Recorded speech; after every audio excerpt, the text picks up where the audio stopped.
Another aspect when we look at social forces is the events in Poland in the 1970s and 80s. In the late 1970s, due to these rising costs, the rising cost of food in Poland, there is a united force that begins to happen in the shipyards of Gdansk, a city in the north of in Poland.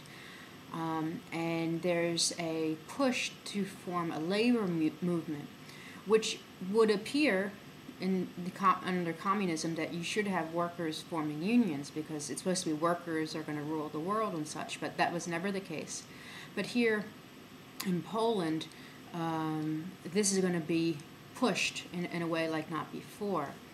And a new movement, labor movement, appears from these shipyard workers called the Solidarity Movement. And if you see it in Poland, it looks like Solidarność, or something similar to this. And it was led by a man named Lech Walesa. And it looks, when you spell it, it's Walesa, but you don't pronounce that as Walesa. It sounds more like an N in there, Walesa. And Lech Walesa became very famous. He's going to gain the Nobel Prize for his efforts to bring freedom to the Poles. And under the Solidarity movement, he tries to organize a labor movement, like I said. And he's imprisoned, and he's released, and he's imprisoned, and eventually a labor movement is allowed to be formed. And some people see this as the first real change as well. And some widespread strikes are going to happen in the late 70s and early 80s. And it's because of this that the government then clamps down on the Solidarity movement. So they allow for some freedom. This is very typical in the Soviet Union as well. There's these openings at times where democracy or freedom of speech or something like this is given a little leeway, and then they pull it back immediately and kind of stamp it down. In the early 80s, martial law is declared in Poland, and so people aren't allowed to, have freedom of movement in the streets, and there's tanks in the streets and all these other things. And it's led by this man, by General Jaruzelski. And this is a terrible time in Polish history during this martial law, and freedoms are really clamped down, and there's a lot of arrests. And again, the dissident movement seems to be quiet down, and there's other social movements, like I was talking about, the happenings and such are going to happen later. It's assumed that Lech Walesa led the 89 revolution, but in fact he didn't. It's very quiet at that time, and the dock workers and the Solidarity labor movement is very quiet during that time because they're scared of a future martial law, although some of those people will be later the negotiators for the change. So Solidarity is an important force, and what happened in Poland is well noted throughout Eastern Europe, although it's not something that's going to be on the press. It's something that people are going to hear about. And again, this passing of the word, what's happening, is very important. And Poland's leadership in this underground movement and their history in underground movement often trained very young revolutionaries later on. So even those people who had started the happenings, those things spread to other places, Hungary and some other locations. And so that's another force. So we can look to the Solidarity movement as being a protest for change, that we've had enough, and that eventually something's going to happen, that this is all going to end at some point. And in America, many people caught off guard about what happened in Eastern Europe, but they weren't following all these movements. Solidarity made the news in America, but some of these other events were not reported on. Other things were happening in the world, and America's kind of out of it when it comes to these smaller social movements, the green movements, these little social protests in the streets and things like this. What it does, though, is it energizes the young people, and the revolutions are all going to be led by college-age students, and that's really the key for most revolutions. It's the young people that are willing to go into the streets and to lose their lives. When you have a family and you're older and a job and security, you're less likely to fight for change. And the young people felt that maybe their parents' generation or their grandparents' generation had benefited from socialism, gave them security, gave them bread and stuff. But that wasn't the life that they had led. They wanted something else. They wanted what their neighbors had in Western Europe, and they couldn't understand why this system had to stay in many ways.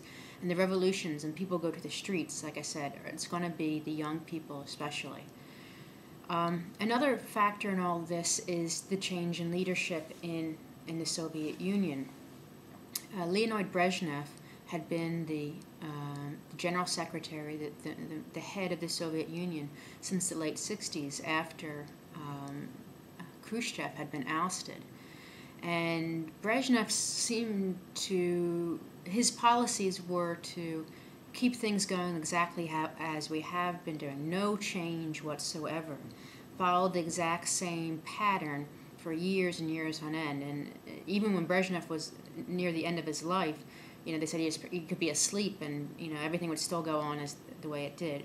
And Brezhnev rewarded people to keep the pattern going. And most of the leadership in Russia was elderly in their late 70s and early 80s.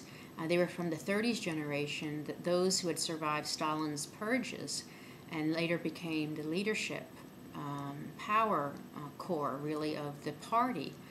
And it was always joked about, that as people would be promoted to a new position, and they would laugh, oh, he's going to be in there for a while. He's only 85, and he just got this position, and things like this.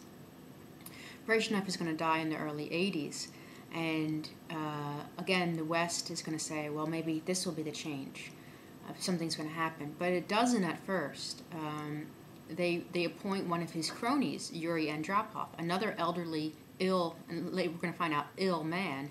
Andropov is only going to last 15 months. In 1984, I believe, he's put into power, and then he dies 15 months later. And then another elderly man, is put in charge, Chernenko, and then almost, I don't even know if it's a year. Within a year, he's dead.